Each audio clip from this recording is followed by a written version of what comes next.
नमस्कार, मी गजानन बोरकर, यशवंत सेना, बुलढाणा जिल्हा संपर्क प्रमुख. माझं गाव सारंगपूर, गट ग्रामपंचायत सारंगपूर, सारंगपूरवाडी आणि जैताळा. इथे भ्रष्टाचार दिसून आला, त्यामुळे मी 17/6 निवेदन दिले कलेक्टर साहेबाला की बाबा आमच्या निवेदनाची दखल घेऊन त्यांची समिती नेमून चौकशी करावी.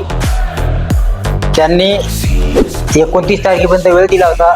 29 तारखेच्या नंतर त्यांनी कुठलंच पत्रव्यवहार केलेला नव्हता.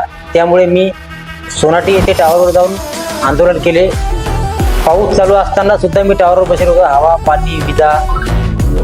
नंतर रात्रीला रविकांत तुपकर भाऊ व कर्मचारी अधिकारी यांनी समजूत काढून मला खाली उतरवण्याचा प्रयत्न केला, पण मला लेखी मिळाल्याशिवाय मी खाली उतरणार नाही त्यांना सांगितलं होतं. त्यांनी भारत साखळे साहेब, CO जिल्हा परिषद यांनी लेखी आश्वासन दिले व पाणी पुरवठा विभाग त्यांनी पण लेखी आश्वासन दिले. नंतर दुसऱ्या दिवशी मी बुलढाणा गेलो. बुलढाण्यावरून CO साहेबांना भेटलो. CO साहेबांनी लगेच फाईल तयार केली आणि हातोहात माझ्या हाती लेटर दिलं की तुम्ही हे पत्र घेऊन जा आणि त्याला पंचायत समिती मेकर, गट विकास अधिकारी यांना द्या. त्यांना सील करण्याचे आदेश दिलेले आहेत. तुम्ही जाऊन त्यांना पत्र द्या आणि सील करण्यात यावे. आम्ही गेलो असता ग्रामपंचायतमध्ये गेलो. सरपंच गजानन शेळके यांनी तिथे गोंधळ घातला. तुम्ही सील नाही करायचं, मग रेकॉर्ड तुम्ही शिफ्ट करणार नाही. सील नाही करायचं, मग रेकॉर्ड तुम्ही शिफ्ट करणार नाही. मला नाही विनंती करतो म्हणजे अजिबात नाही. तुम्हाला काही मेल नाही. तुम्ही चित्रपती फक्त मी माझ्या रेकॉर्ड हात लावायचा दिला होणार नाही. माझ्या रेकॉर्ड हात लावायचा दिला होणार नाही. बिलकुल नाही. बोलला भाऊ, रेकॉर्ड शिफ्ट करायचं नाही. रेकॉर्ड शिफ्ट करायचं नाही. गोल लावायला हो बेरवानी तो फक्त तुम्हाला नाही अजिबात नाही अजिबात नाही. मी कोणाला तुम्ही पत्र सगळं नाही करून मी सरपंच कारवाई केला मावर सक्षम कारवाई समोर झाला विषय नाही. अरुण अजिबात फलिचर काँग्रेस लागतो. अजिबात फलिचर काँग्रेस लागतो. कोणी काय होतं नाही. मग रेकॉर्डिंग मागत हँडल करायची.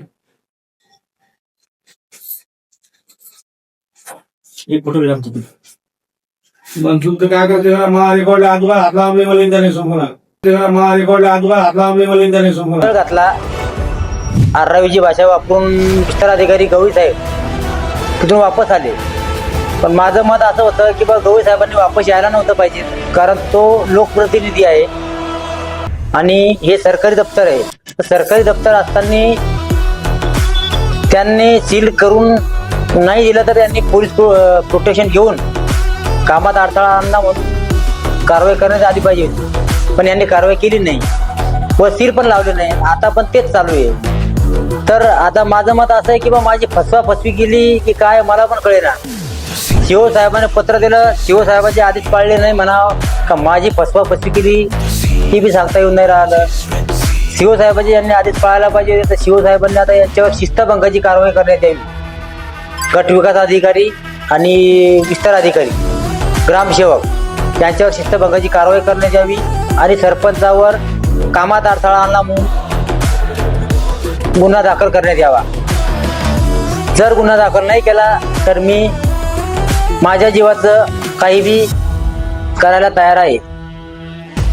जास्तीत जास्त यांनी 8 दिवसात मला न्याय देण्याचा प्रयत्न करावा. न्याय नाही मिळाला मी लोकशाही मार्गानं निवेदन देऊन आणि मी कलेक्टर साहेबांना पत्र पण दिलेलं आहे किंवा मला मरण्याची परमिशन द्या. त्यांचं पण आतापर्यंत कुठलं उत्तर आलेलं नाही. तर यावर जो कोणी याच्यात कारवाईमध्ये येईल त्यांच्यावर कारवाई करण्यात यावी हीच अपेक्षा करतो आणि थांबतो.